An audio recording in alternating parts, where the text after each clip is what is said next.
خاص طور پہ علماء طلباء کے لیے. اور اس کے بعد آپ کو عملیات والوں کے پیچھے نہیں بھاگنا پڑے گا. ہوتا ہے نا یہ جادو اور ٹونا اور فلاں اور ان کے پیچھے بھاگو، کوئی ضرورت نہیں. قرآن آیا ہی اسی لیے ہے کہ ہماری پریشانیوں کو دور کر دے. چنانچہ علامہ جلال الدین سیوطی رحمۃ اللہ فرماتے ہیں الفاتحہ تمنع غضب الرب، کہ سورہ فاتحہ کی جو کثرت سے تلاوت کرتا ہے اللہ کے غصے سے اس کو حفاظت ہو جاتی ہے. یاسین تمنع عطش القیامہ، جو یاسین شریف روزانہ پڑھتا ہے اللہ تعالیٰ اس سورت کی برکت سے قیامت کے دن کی پیاس سے اس کی حفاظت فرماتے ہیں. الدخان تمنع من احوال القیامہ، سورہ دخان جو پڑھتا ہے اللہ تعالیٰ قیامت کے دن کے خوف سے اس کو امن عطا فرماتا ہے. الواقعہ تمنع الفقر والفاقہ، جو سورہ واقعہ کی تلاوت کرتا ہے اللہ تعالیٰ رزق کی تنگی سے اس کی حفاظت فرماتے ہیں. الملک تمنع عذاب القبر، سورۃ الملک تبارک الذی بیدہ الملک، اس کو باقاعدگی کے ساتھ پڑھنا یہ قبر کے عذاب سے انسان کو بچا لیتی ہے. الکوثر تمنع خصومۃ الخصما، سورہ کوثر کی جو کثرت کرے تو جو جھگڑا کرنے والے اس کے دشمن ہیں اللہ ان دشمنوں کی دشمنی سے محفوظ فرما لیتے ہیں. الکافرون تمنع الکفر عند النزاع، جو سورہ کافرون کو پڑھتا ہے کثرت کے ساتھ اللہ تعالیٰ موت کے وقت کافر بننے سے حفاظت فرما دیتے ہیں. الاخلاص تمنع النفاق، جو سورہ اخلاص کی تلاوت کرتا ہے اللہ تعالیٰ اس کو نفاق سے بری فرما دیتے ہیں. الفلق تمنع حسد الحاسدین، سورہ فلق کی تلاوت زیادہ کرے گا تو اللہ حاسدوں کے حسد سے بچائیں گے. والناس تمنع الوساوس، اور جو انسان سورۃ الناس کی کثرت کرتا ہے اللہ شیطان کے وساوس سے اس کی حفاظت فرماتا ہے. اب اللہ کے حبیب صلی اللہ علیہ وسلم نے ہمیں یہ باتیں بتا دی تو ہمیں کس بات کی پریشانی؟ کوئی حسد کرتا ہے، کوئی دشمنی کرتا ہے، کوئی اپنے ہمیں نقصان پہنچانے کی کوشش کرتا ہے.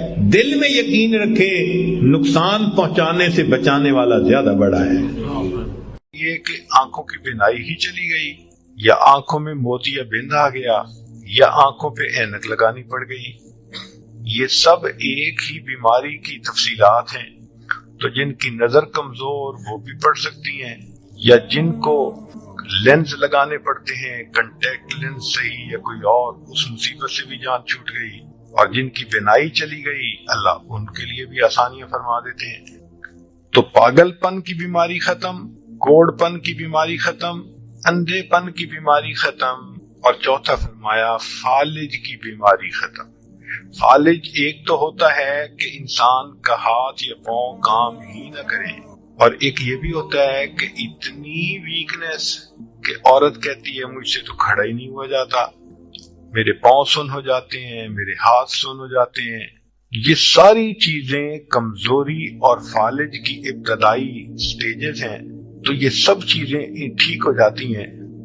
اب بتائیں کہ اتنی بڑی بڑی بیماریوں سے جس بندے کو بچنے کی خوشخبری مل رہی ہو تو وہ تو پھر اس عمل کو کیے بغیر رہ ہی نہیں سکتا.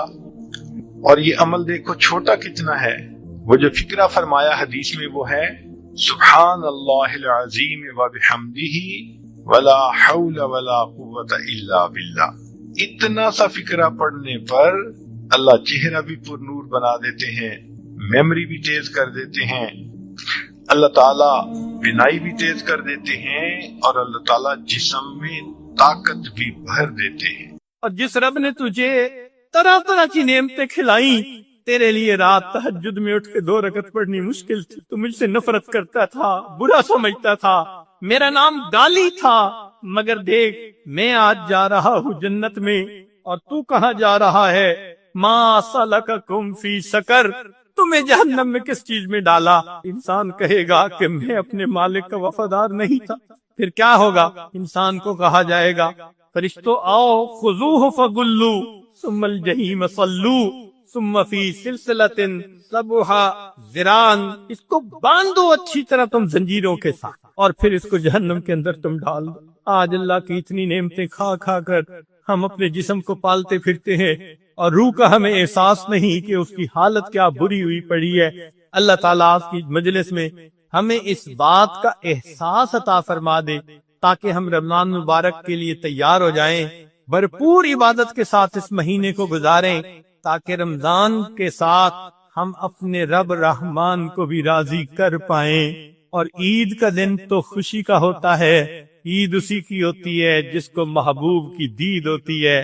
اللہ تعالیٰ اس رمضان کے بدلے ہمیں بھی اپنی دید پانے والوں میں شامل فرمائے۔ الحمدللہ وکفا وسلام علی عبادہ الذین اصطفی، اما بعد، اعوذ باللہ من الشیطان الرجیم، بسم اللہ الرحمن الرحیم، شہر رمضان الذی انزل فیہ القرآن، سبحان ربک رب العزت عما یصفون، وسلام علی المرسلین والحمد للہ رب العالمین۔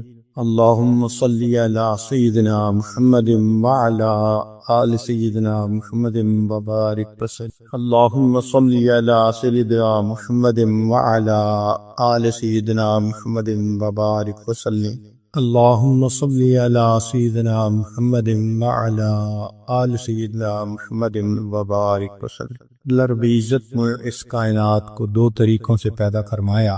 کچھ چیزوں کو اللہ نے کن سے پیدا کی کہ ہو جا، فیکون، وہ ہو گئی۔ انما امرہ اذا اراد شیئا ان یقول لہ کن۔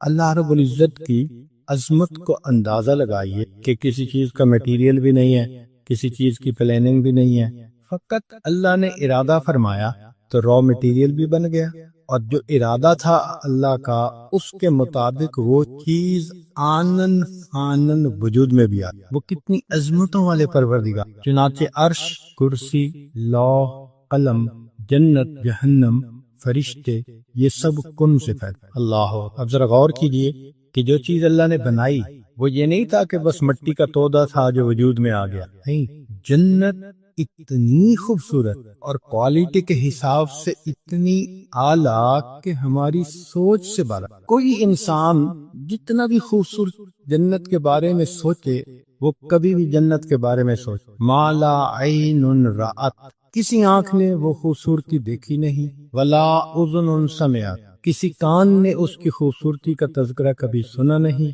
ولا خطر علی قلب بشر، کسی بشر کے دل پر اس کا گمان تک نہیں گزرا۔ ایسی جنت کو اللہ نے کن سے بنا دی۔ اللہ اکبر، کبھی اس کی کمیت کا اندازہ لگائیں، سائز کا کہ وہ کتنی بڑی ہے۔ حدیث پاک میں آتا ہے، نبی علیہ السلام نے ارشاد فرمایا کہ میں اس جنتی کو دیکھ رہا ہوں جو سب سے آخر پہ جہنم سے نکل کر جنت میں جائے گا، لاسٹ ون، جہنم میں جل رہا ہوگا، پھر اللہ تعالیٰ اس کو جہنم سے نکال کے جہنم کے کنارے کھڑا۔ جب اس کو یہ یقین ہو جائے گا کہ مجھے جہنم سے تو نکال دیا گیا، تو وہ اللہ تعالیٰ کی بارگاہ میں عرض کرے گا، یا رب، یا رب۔ اللہ تعالیٰ فرمائیں گے کیا چاہتے ہو؟ کہے گا اللہ مجھے اس جگہ سے تھوڑا فاصلے پہ کر دیجئے، لا اسمع حسیسہا ولا ارا اہلہا، نہ میں جہنمیوں کو دیکھنا چاہتا ہوں نہ ان کے چیخ و پکار کو میں سننا چاہتا، مجھے اتنا دور کر دیں کہ مجھے نہ یہ منظر نظر آئے نہ آواز پر۔ اللہ تعالیٰ اس کو دور کر دیں گے، فرشتہ آئے گا، اس کو ایک تالاب پر لے جائے گا اور کہے گا اغتسل فی ھذا الغدیر، اس تالاب کے اندر نہا لو۔ وہ ایسا پانی ہوگا کہ جب اس میں وہ نہلائے گا تو اس کے جتنے زخم ہوگے وہ ختم، جو سیاہی ہوگی جل جل کے وہ بھی ختم، اور انتہائی خوبصورت جسم والا وہ انسان پھر وہ وہیں کھڑا ہوگا، اس کو دور سے جنت کا منظر نظر آئیں گے تو دل میں خواہش اٹھے گی، تو کہے گا یا رب، یا رب، یا رب۔ اللہ تعالیٰ تو دلوں کے بھید جاننے والے ہیں، وہ فرشتے کو فرمائیں گے بھئی جاؤ پوچھو کیا کہتا ہے، تو جب فرشتہ پوچھے گا تو وہ کہے گا بس وہ جو منظر دور سے نظر آ رہے ہیں نا بس تھوڑا قریب سے نظر آئیں، چنانچہ اللہ تعالیٰ اس کو جنت کے اتنا قریب کر دیں گے۔ اب جب وہ وہاں جائے گا تو اس کو جنت کی ٹھنڈی ہواؤں کی جھونکے آئیں، معطر ہوا کے، اب رہا نہیں جائے گا، پھر کہنے لگے گا یا رب، یا رب، یا رب۔ اللہ تعالیٰ فرشتوں کو فرمائیں گے میں جانتا ہوں جو اس کے دل میں ہے، تم ذرا پوچھو جا کے کہتا کیا ہے۔ یا اللہ بس اتنا دور سے ہوں، جنت کا دروازہ دیکھ رہا ہوں، ذرا قریب کر دیجئے، تو فرشتہ اس کو جنت کے دروازے کے قریب کر دے گا۔ اب وہاں پر اس کو جنت اور زیادہ واضح نظر آئے گی، معطر ٹھنڈی ہوائیں آئیں گی، پھر وہ کہنا شروع کرے گا یا رب یا رب یا رب۔ تو پھر فرشتہ پوچھے گا بھئی اب کیا چاہتے ہو؟ کہے گا بس میں اور کچھ نہیں کہتا، کیونکہ 3-4 دفعہ پہلے کہہ چکا ہوگا نا، کہے گا بس میں کچھ نہیں کہتا، بس یا رب یا رب یا رب۔ تو اللہ تعالیٰ فرمائیں گے کہ مجھے معلوم ہے کہ تیرے من میں کیا ہے، تو فرشتے کو اللہ حکم فرمائیں گے کہ اس بندے کو جنت کے اندر داخل کر دو۔ اب یہ بندہ جب جنت میں جائے گا تو ایسی جنت کو دیکھے گا کہ جو اس کے وہم و گمان میں بھی نہیں ہوگی، تو یہ حیران ہو جائے گا، تو پوچھے گا کہ یا اللہ یہ کس کی جگہ ہے؟ تو اللہ فرمائیں گے کہ جتنی بڑی دنیا تم نے دیکھی تھی یہ اس سے 10 گنا بڑی جنت ہے، اور یہ تمہارے لیے۔ تو غور کریں کہ جب آخری جنت کو پوری دنیا سے 10 گنا بڑی جنت ملے گی، تو پھر اس سے جو اونچے ہوں گے، جو اولیاء ہوں گے، جو صحابہ ہوں گے، انبیاء ہوں گے اور سید الانبیاء، ان کی جنتوں کے کیا کہ اتنی تو جنت کی جسامت ہے۔ پھر جنت کی جو کوالٹی ہے اس کی تو بات ہی کیا کرنی۔ یوں سمجھ لیں کہ ہر بندے کو چھوٹی سی خدائی مل جائے، ہر بندے کو اللہ تعالیٰ کا حکم ہوگا وَلَكُمْ فِيهَا مَا تَشْتَهِي أَنفُسُكُمْ، جو تمہارا جی چاہے گا وہ ہو جائے۔ تو گویا اللہ تعالیٰ نے اس کو عدل کا بدلہ دیا۔ کیسا کہ دنیا میں اس نے اپنی مرضی کو چھوڑا، رب کی مرضی پہ عمل کیا، اللہ کی مرضی کو پورا کیا۔ تو جب اللہ کی مرضی کو اس نے دنیا میں پورا کیا تو پروردگار عالم جنت میں اس کی مرضی کو پورا فرما۔ تم دنیا میں میری مرضی پوری کرتے تھے نا، تم گناہوں سے رکتے تھے، تم برائیوں سے رکتے تھے، اور تم میری مرضی پر عمل کرتے تھے۔ اچھا دنیا میں تم نے میری مرضی پر عمل کیا، آج میں تمہیں موقع دیتا ہوں جو تمہاری مرضی ہوگی وہ پوری ہوگی۔ اب بتائیں وہ کیسی جنت ہوگی کہ بندے کے دل میں ایک خواہش پیدا ہوگی اور وہ پوری ہو جائے گی۔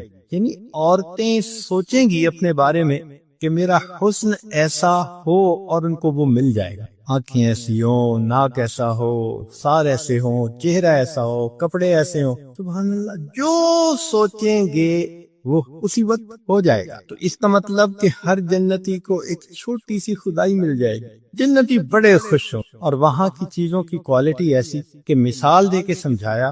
بچہ ماں کے پیٹ میں ہوتا ہے تو رحم کے اندر پانی ہوتا ہے جس کے اندر وہ فلوٹ کر رہا ہوتا ہے، لیکوڈ ہوتا ہے، اسی لیے تو والدہ چلتی پھرتی کام کرتی ہے تو وہ شوق ابزاربر کا کام کرتا۔ اگر یہ نہ ہوتا تو بچہ تو ماں کے بطن میں صحیح رہ ہی نہ سکتا۔ تو اللہ رب العزت نے اس کو اس لیکوڈ کے اندر فلوٹنگ بنا دیا۔ اور دوسرا کہ جب عورت امید سے ہوتی ہے تو اس کے ماہانہ ایام ختم ہو جاتے ہیں۔ کیوں؟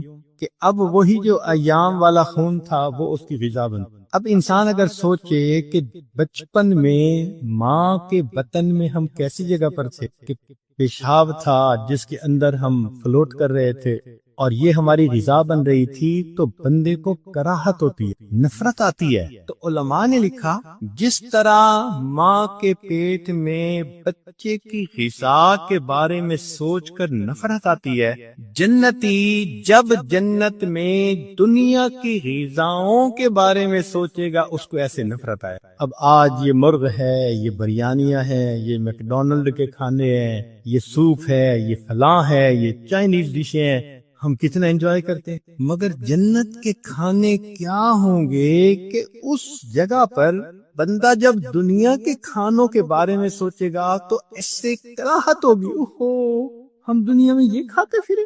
ایسی کوانٹٹی اور ایسی کوالٹی، اور یہ پیدا کیسے ہوئی؟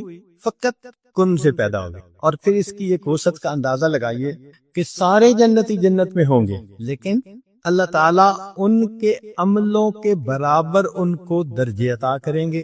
وَلِكُلٍّ دَرَجَاتٌ مِّمَّا عَمِلُوا، ہر بندے کو اس کے عمل کے برابر درجہ ملے گا، اور یہ درجے کی اکاؤنٹیبلٹی اتنی مائنیوٹ ہوگی کہ روایت میں آتا ہے کہ 2 بندوں کی زندگی کے اعمال بالکل ایک جیسے ہوں گے، اور ان میں ایک نے 1 مرتبہ سبحان اللہ زیادہ کہا ہوگا تو زیادہ کہنے والے کا درجہ اونچا ہوگا بنسبت دوسرے کے. ایک مرتبہ سبحان اللہ کا ڈیفرنس بھی وہاں فیل ہو سکے گا. اس لیے حدیث پاک میں ہے کہ لن یتحسر اہل الجنہ، اہل جنت کو کسی بات پہ حسرت نہیں ہوگی سوائے دنیا میں گزرے ہوئے ان لمحات کے جو انہوں نے اللہ کی یاد کے بغیر گزرے، کہ کاش اس میں بھی ہم اگر اللہ کو یاد کر لیتے تو آج ہمارے درجے کتنے بڑے ہو. آج ہم سبحان اللہ کو معمولی سا عمل سمجھتے ہیں اور چاہیں تو ایک دن میں ہزاروں مرتبہ سبحان اللہ پڑھ سکتے ہیں، مگر نہیں پڑھتے، وقت ضائع ہوتا ہے. ایک دفعہ سبحان اللہ کا فرق بھی جنتی کے درجے کو نیچے سے اوپر کر دے گا. اور پھر سب سے بڑی بات دیکھیے، اللہ تعالیٰ جنتیوں سے پوچھیں گے کہ کیا تم سب مجھ سے راضی ہو، تمہیں کچھ اور چاہیے؟ وہ کہیں گے کچھ نہیں چاہیے. تو جب وہ کہیں گے کچھ نہیں چاہیے تو پھر اللہ تعالیٰ بالآخر فرمائیں گے اچھا میں تم سے راضی، آج کے بعد میں تم سے کبھی بھی ناراض نہیں ہوں گا. یہ خوشخبری سن کر جنتیوں کو جتنی خوشی ہوگی وہ جنت کی چیزوں کی لذتوں سے بھی زیادہ، کہ ہمارا رب ہم سے راضی، اب وہ کبھی ناراض نہیں. یہ جنت جو اتنی تفاصیل اپنے اندر رکھتی ہے، یہ کیسے پیدا ہوئی؟ کن سے. اللہ تیری عظمتوں پہ قربان جائیں، تیری خالقیت کے اوپر قربان جائیں کہ کون سے آپ نے ایسی چیز بنا دی. ایک دوسرا طریقہ مخلوق کو بنانے کا وہ ہے تدریجن بنانا. کیسے؟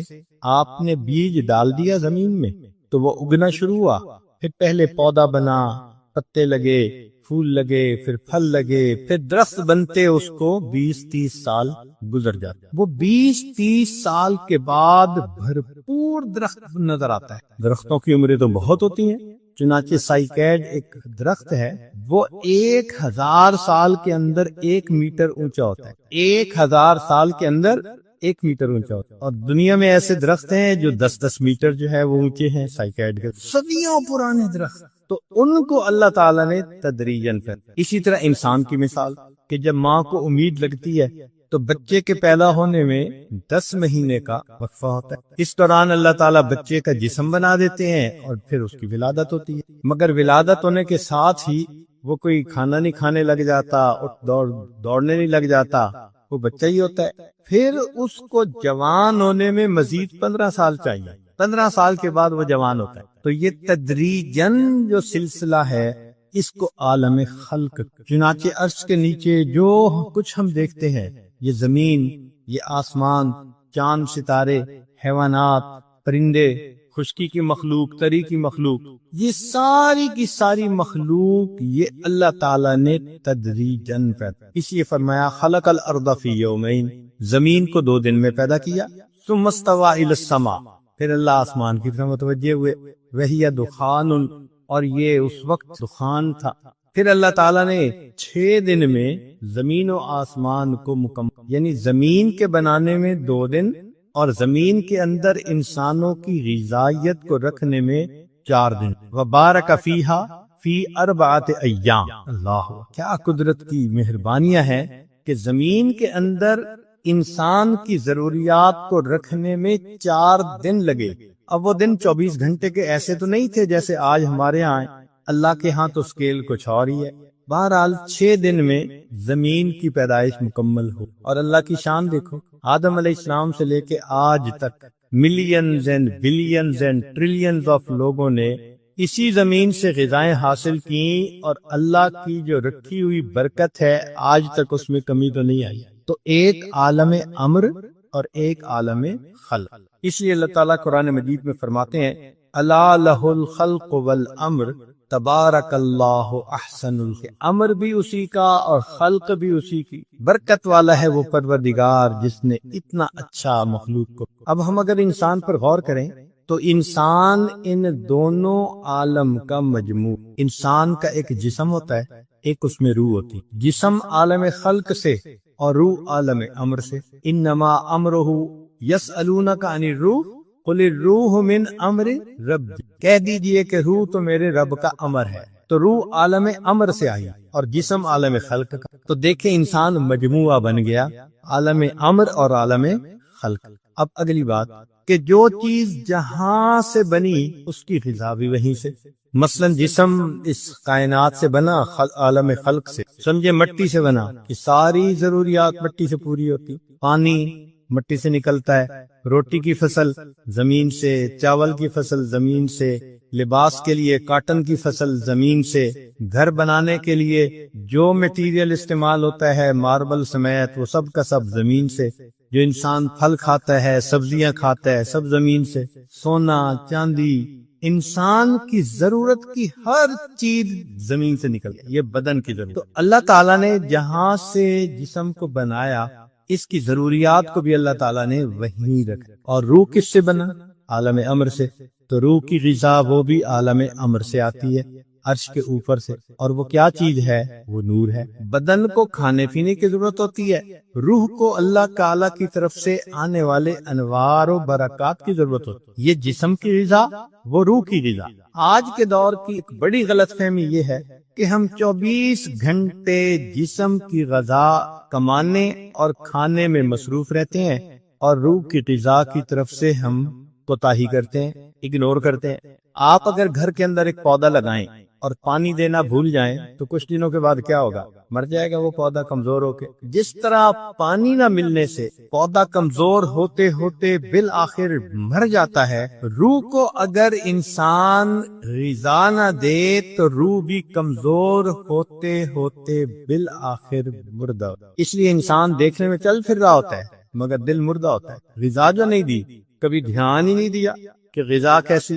جب انسان کی روح کمزور ہو جاتی ہے تو اس کے اوپر نفسانیت غالب آ جاتی ہے۔ نفسانیت غالب آنے کا نتیجہ کیا ہوتا ہے کہ اعمال کرنے دشوار ہو جائے۔ بندے کو بخار ہو جائے اور آپ اس کو کہیں کہ جناب یہ ذرا 20 کلو کا وزن سر پہ اٹھا کے فلاں جگہ پہنچاؤ، کہے گا بھئی مجھ سے تو نہیں پہنچائے جاتے، میں تو اٹھ کے بیٹھ نہیں سکتا۔ جس طرح جسمانی بیمار انسان بوجھ نہیں اٹھا سکتا، کام نہیں کر سکتا، اسی طرح جو روحانی بیمار ہو سکتا ہے وہ نیک اعمال نہیں کر سکتا۔ اور اس کی دلیل قرآن عظیم الشان میں سے اللہ تعالیٰ فرماتے ہیں نماز کے بارے میں وَإِنَّهَا لَكَبِيرَةٌ إِلَّا عَلَى الْخَاشِعِينَ، کہ سوائے خاشعین کے یہ نماز بھری ہوتی، بوجھ ہوتا ہے اس کا پڑھنا۔ کتنے لوگ ہیں جو صبح وقت کہتے ہیں جی فجر میں اٹھنا بڑا مشکل، کس قدر تجھ پہ گراں صبح کی بیداری ہے، ہم سے کب پیار ہے، ہاں نیند تمہیں پیار۔ ایسے بندے کے لیے نگاہ کا پرہیز مشکل، سچ بولنا مشکل، نمازیں پڑھنا مشکل، تلاوت کرنا مشکل، ہر اچھا کام کرنا اس کے لیے مشکل ہوتا ہے۔ یہ اس بات کی دلیل کہ یہ انسان روحانی طور پر بیمار، اور ایسے لوگ پھر دین سے بیزار ہوتے ہیں۔ لکھے پڑھے ہوں گے، بڑا مطالعہ ہوگا مگر دین سے بیزار، دین ان کو پابندیاں نظر آتی ہیں اور دین ان کو سخت نظر آتا ہے اور مشکل نظر آتا ہے۔ کس وجہ سے؟ روح جو بیمار ہے۔ چنانچہ آپ غور کریں کہ آج کے دور میں ہم بیٹے کی شادی کسی لڑکی کے